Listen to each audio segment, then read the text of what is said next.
Thank you for joining this lesson. We're going to discuss statistics. In number 22, we are told that bulls delivered to Amagoro Abattoir by a rancher at their masses recorded as follows. So the masses are as shown in the classes here, and we have their respective frequencies. In part A, draw a cumulative frequency curve on the grid below to represent the distribution.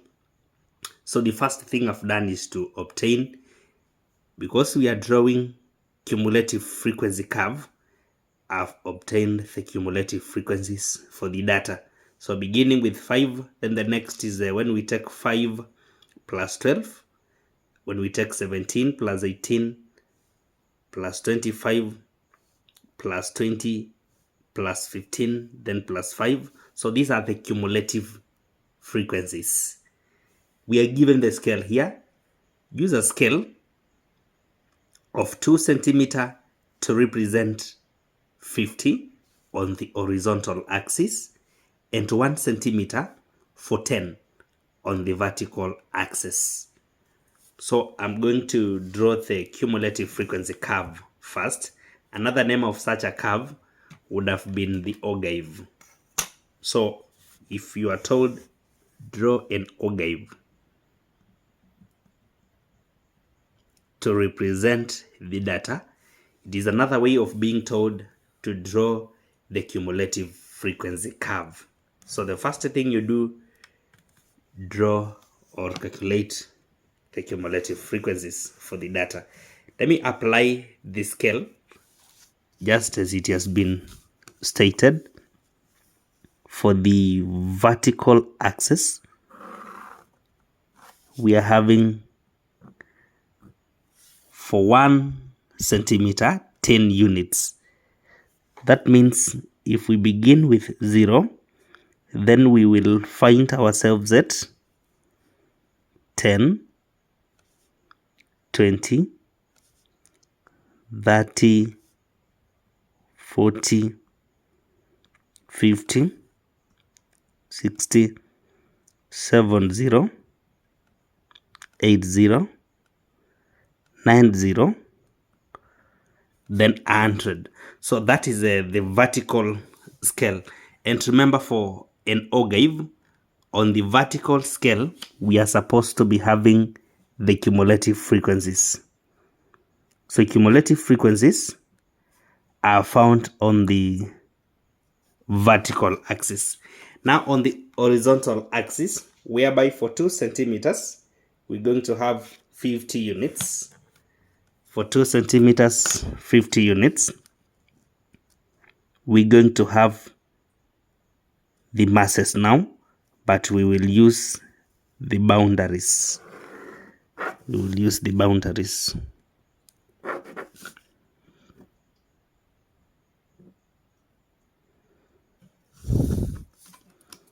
So we're going to have the masses here.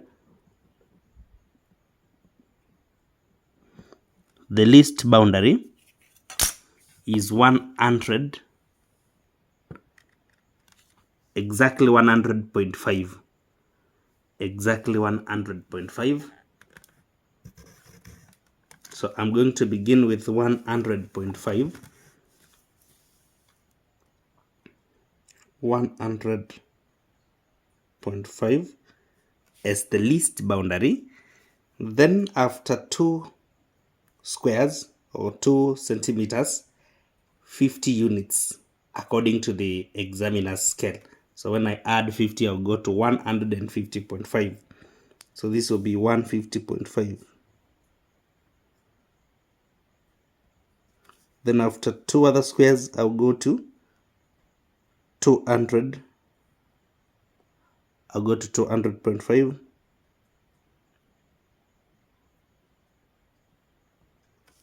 Then 250.5. Then 300.5. 350.5. can see they are continuing. This will be 450. Now 400, sorry. 0.5, then 450.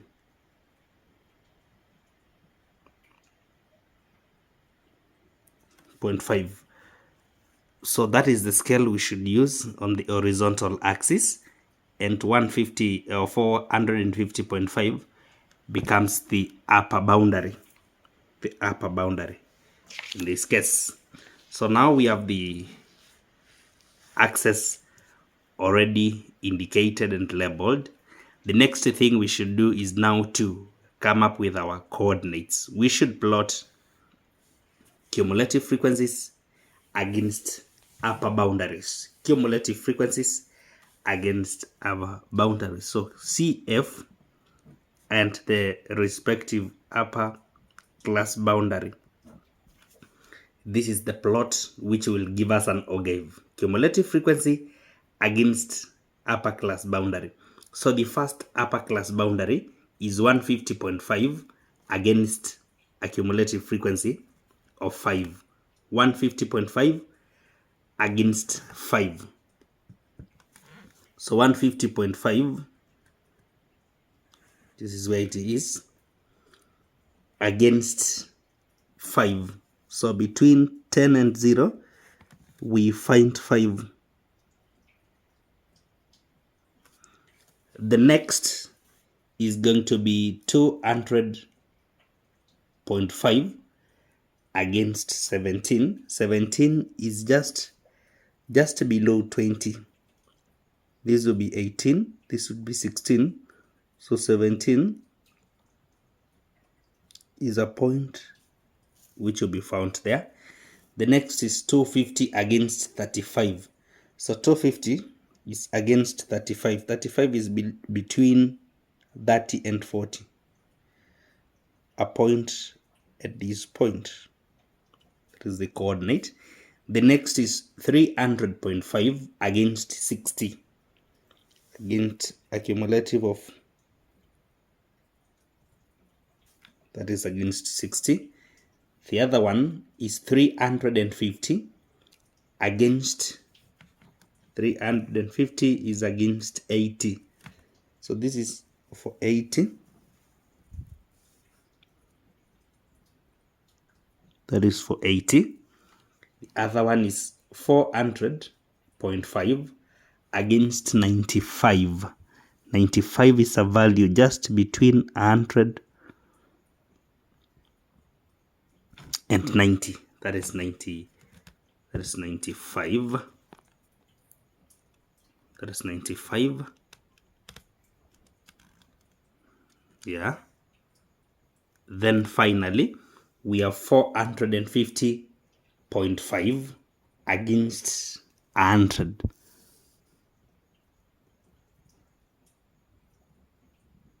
Against 100. When you try to observe even the plot itself, it is already suggesting that what we will draw here is a curve, and this curve is called the Ogive, or rather the cumulative frequency curve.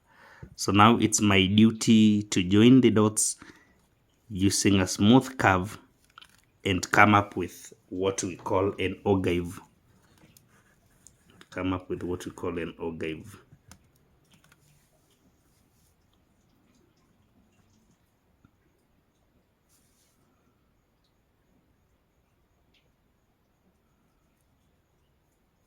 Remember to subscribe to this channel just as we continue, and to share the link with your friends. You should never be tempted to join the dots using a straight line. Just a smooth curve. Just a smooth curve which will appear like a stretched S. Which will appear like a stretched S. So this becomes our Ogive. This becomes our cumulative frequency curve for the data, for this data. So that is how we come up with it. The next now is to respond to a few questions below this graph. Use your graph to determine the median. The median is the mark which has been attained by the middle student, and the total frequency is 100. So when we divide 100 by 2, we're getting 50. So we are supposed to go, because 50th student is the median student, we go to the cumulative frequency column. Then we use the graph to know the mark scored by the 50th student. So ours is to look at the 50th student who is at a point here. Then we see the mark scored by that 50th student. Remember, ours is just to estimate. So following the 50th student, I'll just move along 50 student until I cut the graph at a point. Then now I would read the value of the marks, because masses are on this axis. Now I'll go down so that I see what is the mark, what is the mass according to the axis of mass. So when I go down, there is a mass I'll find here. Now this will be my median. So the median mark will be read there, and that is going to be, if this is in the 2 centimeters, we have 50 units. So 50 units have been represented. 50 units have been represented by 10 small squares. What about 1 small square? 1 small square is going to represent 50 out of 10. So 1 small square is representing 5 units. 1 small square, 5 units. So from 250.5, we are going first of all to have, these are 6 small squares. So 6 small squares times 5, they are representing 30. So from here we have 30 units up to this point. This means the median itself is going to be 250.5.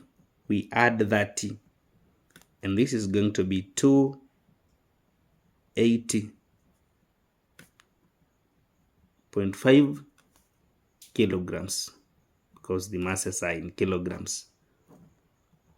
The masses are in kilograms. So that is how we get the median. We just read the value where the 50th bull is. The 50th bull is. In the next question, we are finding the quartile deviation. Now, quartile deviation, or rather the semi-interquartile range, is given by the difference between Q3 and Q1 divided by 2.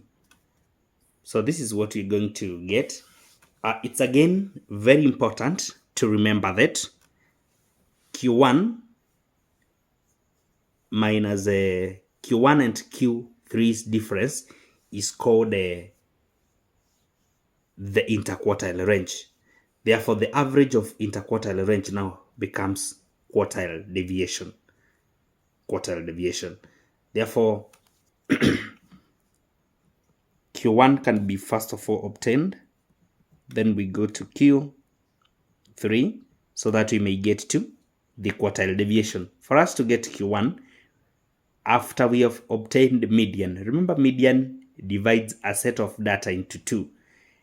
There is the lower set of the data and the upper set of the data according to median. Now, the median of the lower set becomes Q1. The median of the upper set of data becomes Q3. So when median has been obtained, the data is split into 2.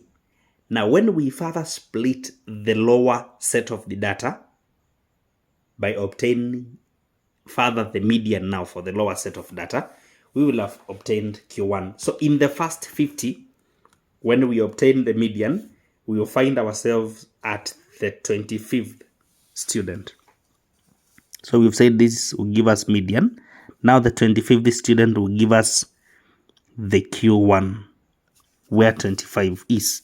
So we go to 25 and we move along. That would be 25. We move along now. Move along. Then now down that point. Now this is going to be the value there. Our Q1 is going to be, this is 200.5. So when we add 25, because these are 5 divisions and each is representing 5 units as we have seen in the other question. So we're going to have plus 25. So this is going to be 225.5. 225.5 kilograms. Q3 is going to be the median of the upper set of data. So the median of the last 50 is going to be at 75. So 75th student will give us the Q3. 75th student will give us the Q3. So when we move along the line where the 75th student is, we will have gotten median for the upper set of data. That is the line which gives us the 75th student. Now we move down that line, so that we read the value. Down that line, this is what will give us our Q1, our Q3, sorry. So Q3 is going to be a value here. That will be the Q3. So for us to get Q3, now we're going to have all the way from 300.5 all the way to the 7th division. And remember, each division is 5 units.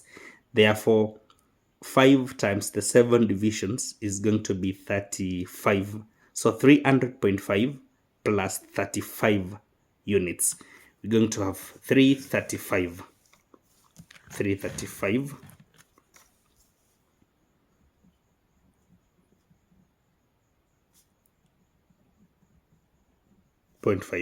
Therefore, we can finish up with quartile deviation now by taking 335.5 and we subtract 225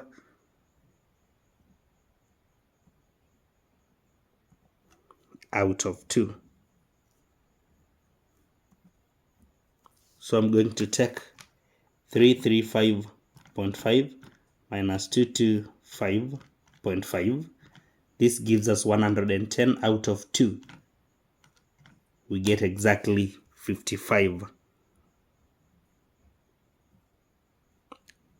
So 55.0 is going to be the estimated quartile deviation for the above data. And finally, we are told that the number of bulls that qualified for the slaughter, given that we are finding the number of bulls that qualified for slaughter, given that the abattoir only accepts bulls ranging between 220 and 360 kilograms.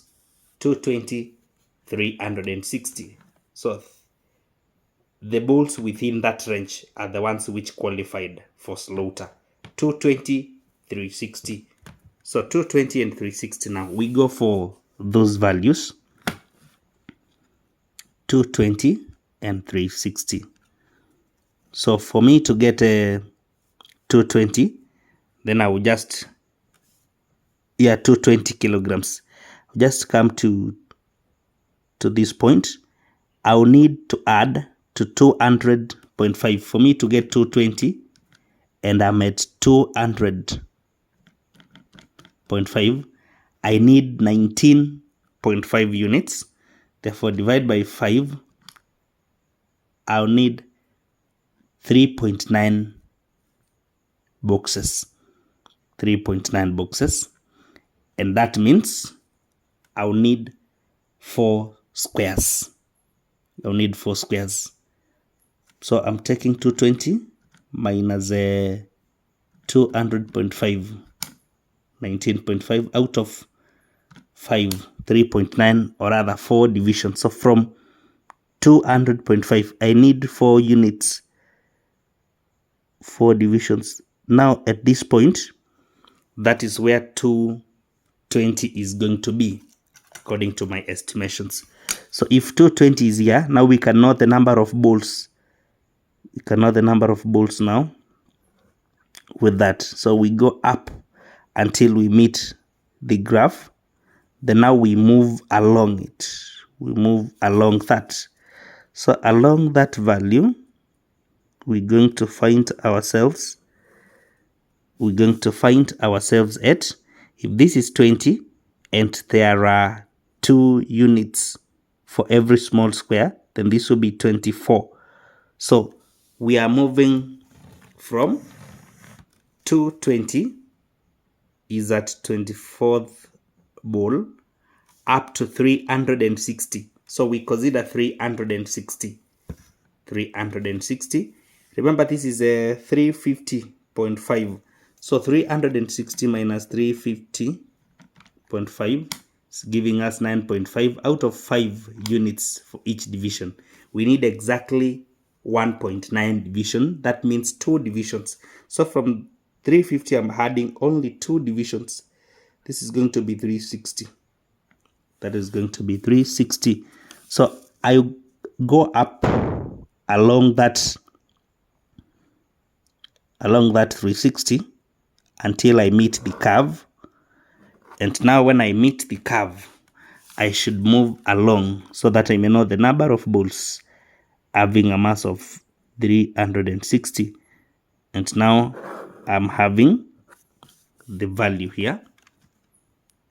I'm having the value here such that from 80, I'm having only 2 squares. So that is 4. So up to 84. Up to 84. So 360 is at the 84th ball.